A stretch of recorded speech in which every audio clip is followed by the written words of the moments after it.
हज़रत क़िबला शाह हसन शाह सूफ़ियाणी इहे करे रहा आहिनि। साहिबी मूवीज़ जे तरफ़ां हुनजी सत जे तरफ़ां जमात खे अर्ज़ु आहे त हिनखे तव्हां हिनखे साथ ॾियो, हिनखे ॾिसो, हिनखे क्लिक कयो, ॿियो बि अलाए छा छा चवंदा आहिनि साईं जेके फेसबुक शेयर कयो, फॉलो कयो, साईं जन खे ॾिसो।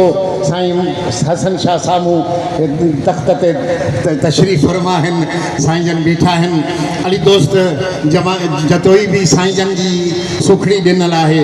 वरी हिकिड़ी नंढड़ी बि आंदो अथई, उहो बि तव्हांजे आॾो पेश थींदो। हिनखे ॾिसो, तव्हां हिनखे फॉलो कयो, हिनखे शेयर कयो।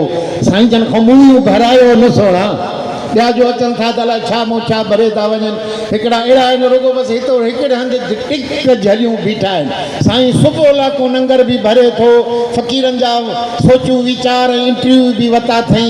ऐं मुंहिंजी साईं जन जी जेका आहे रिज़ल्ट उहा बि बहितरीनु आहे मुंहिंजा सोणा। तंहिं करे जमात सगोरी खे अर्ज़ु आहे त साईं जन खे फॉलो कयो, इन्हीअ खे तव्हां मोट ॾियो त जीअं जमात जो कमु वधंदो रहे। हे पैगाम मोहब्बत जो, हे पैगाम मुझे मुर्शिद मशन वारे साईं जो, ये पैगाम हज़रत पीर साईं रोज़ा धड़ी जो घर घर पहुचे, घर घर में कादरी तरीक़े जी जिक्र जी तार लगे। ला इलाहा इल्लल्लाह मुहम्मद।